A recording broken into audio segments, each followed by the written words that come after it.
Hey people, I'm back for more. So, as we're ending the month of December, this month was cultural studies, I would like to recap on some of the assignments from this month. Specifically, week 2. So, the week 2 project was about how culture influences creativity, which is actually really interesting because you think about all the different cultures there are and all the cultures that you may not know about, but you know there is a culture to that. It's interesting to think about how those cultures came to be and how they are influenced and how they are influencing creativity and influencers and artists today. For that project, we had to examine the cultural origins of a genre. Genres being music, film, art, video games, and stuff like that.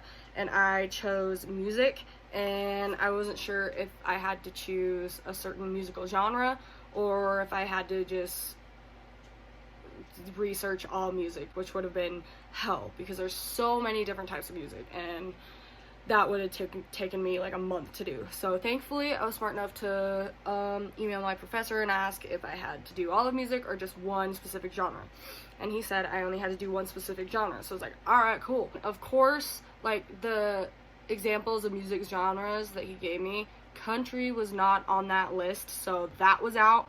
But in the list of examples that he gave me, jazz was in there. So I was like, jazz. When I think of jazz, I literally think Princess and the Frog and American Horror Story.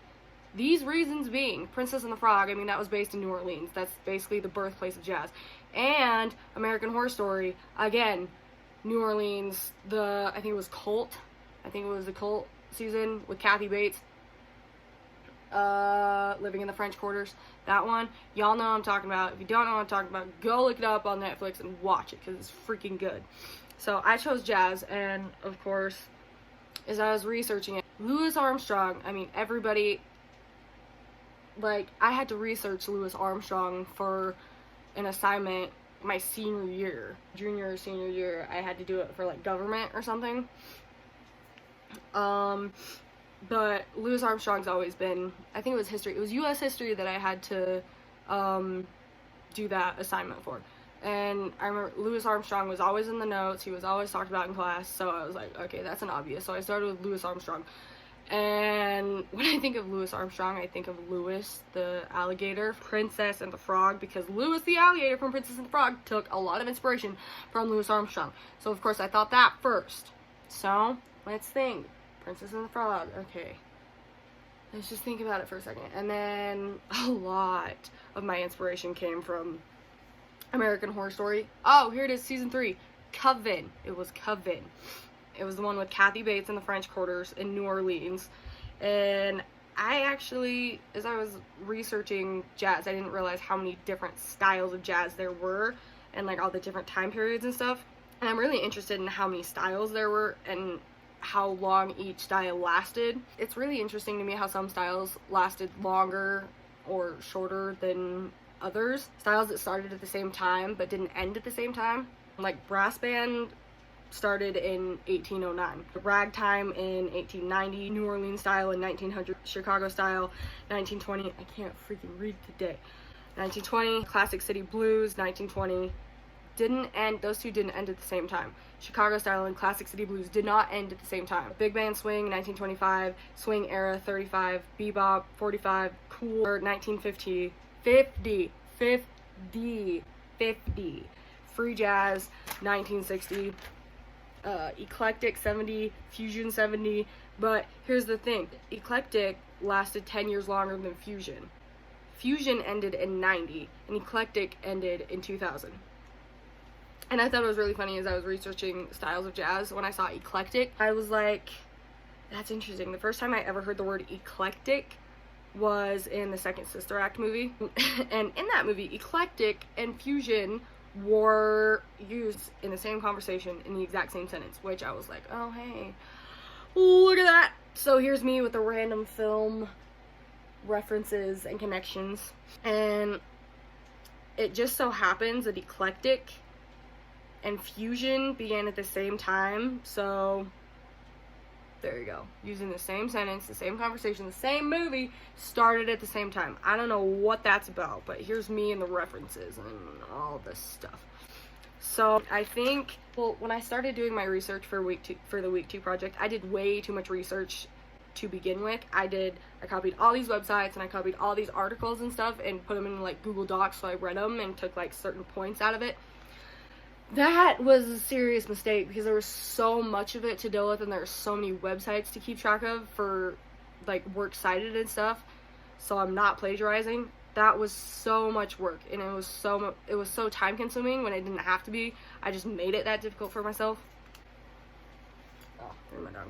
And so this week is week 4, and the project this week is technology and entertainment. So for the assignment, the viewing assignments and stuff, things were talked about like, come over here. In one video, there was a guy that was like, why, like, it was so weird. It was such a weird video, but I'll link it down in the description so you can understand what I'm talking about when I say this video this dude was talking about. And I'm like, there's so much to talk about. But for this project, I have to select and research an example of media, come over here, of media or entertainment related technology, basically. And it says, for example, you could choose a technology such as Twitter or Netflix. I know. But, I mean, I've only been on Twitter for like 2-3 years, and that's only, like 4 years, but that's only because of one certain person that I saw in a very specific play who I was super obsessed with. So that's why I got a Twitter account. And so there's still a lot I don't know about Twitter.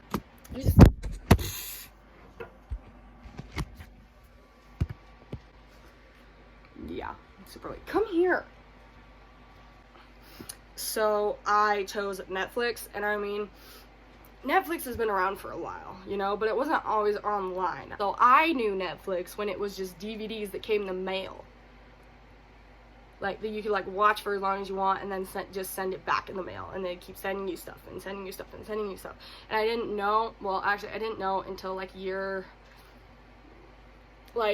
not long before the streaming Netflix came out, that you could go online and order a certain Netflix DVD, which I thought was really cool, because that's how, like, 4 years ago, I think, let's see, how am I, yeah, 4 years ago, in 2016, me and my Nana are, like, so obsessed with musicals, so we would watch, she has a couple of musicals on DVD, but there were actually a lot more that she didn't have on DVD, so we got online and we ordered the Netflix DVDs of these certain musicals, and I loved doing that. I mean, Netflix was always really cool that way, because, like, if it's not on Netflix, on the website, then you can look it up and order it on DVD, even if it's not on the website. And now, to the website. Netflix is an insane streaming service, and one of the videos in the viewing assignments this week is talking about how Netflix has changed the industry, basically. I don't know where I was going with this, but it made sense in my brain for a second. But there are so many different kinds of movies and TV shows and shorts and any kind of film on Netflix. It's literally right there, and I don't know where I'm going with this, but, like, the research that I have to do for this project is basically describing what it is and how it works. So basically, like, how it is that it's a thing and we watch movies on it and we pay for it, like a subscription or whatever. All we have to do is log into it on our phones, and there we go, we can watch anything we want. Another thing I have to research is, what is its relevance within the entertainment industry? Well, a lot of relevance is that's how a lot of people, not a lot of people buy DVDs anymore.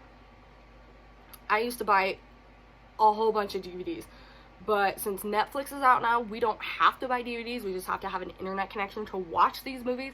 But it's affected the industry, because like movies that I would never watch, like as I'm scrolling through Netflix, I'm like, these movies that I'd never watch, I probably would never watch them had I not seen that they were there. I wouldn't know about them. And so I think that's a big reason why it's so relevant these days, because a lot of different types of movies that people don't watch, they see them there and then they might watch them. I mean, I watch a lot of random movies that I usually wouldn't watch, but I'm just like, oh hey, I wonder what that's about, you know? But I mean, it's stuff like that that make it so relevant today. And there's so many Netflix originals out now. I think a specific one is Wine Country with like all the SNL ladies, like Maya Rudolph. I can never Paula Pell. I can never remember the rest of their names, but I've seen them in a million things. There's a whole bunch of Netflix originals like that, and I think it's really cool. And even like streaming TV and stuff, streaming, it still doesn't make sense to me. I'm still not that tech. Isn't that funny? I'm an online film student and I'm not that tech yet, and that's interesting. I basically just have to research how this form of media has changed due to this new technology, because like I said earlier, it went from ordering DVDs in the mail to being able to pull it up on your phone and watch them like that. And I have to provide examples from my research, and of course cite the sources to support the findings, and I have to provide images of this technology, it just sounds interesting because it's kind of like, okay. And I have to make a presentation with like a slideshow, so like 10 slides basically. And all this cultural studies has been really easy yet really tough, meaning like tough thinking that I had to get all this research but getting too much, and being open to the thought of there's so many different cultures in this world that it's like, oh, there's probably not a culture for that. This one place probably doesn't have a culture. It does. It might have multiple cultures. There's not always just one culture in one place, which is really interesting to me. And then, and the easier parts, knowing where to look for research about jazz. I mean, and being so open to the idea of all the different styles of jazz. I mean, of all the different music genres, there are just as many genres of jazz music in jazz. And it's insane, but it's fun. And I think, let's see, what's today? Today is December 19th, and I think the last assignment is due, let's see, Thursday, Friday the 20th, Saturday the 21st, Sunday the 22nd. The 23rd is due. All of it's due on Monday morning, like legit midnight here on the 23rd. So I basically, I have to get all my stuff done on Sundays. And on Monday, after I turn in everything on Sunday, then I have a break until after Christmas. I'm not sure how long. I have to check out on that one. I have to check that out. I have to make sure I got the dates right so I don't miss anything and I don't take a longer break than I need or longer break than I get. So actually this was a fun month, and it still is a fun month. I mean, it's still tough, but it's pretty fun. And to think about all the different cultures of different celebrities and stuff. I'm not going to go into the details because I don't want to tell you something that I'm not absolutely positive about, and I don't have the notes right in front of me. I have notes right in front of me, but I don't have those notes right in front of me. But it is interesting to see how different cultures come together and intermix and make it, and those kind of cultures are like an everyday for those people. And I think it's really cool.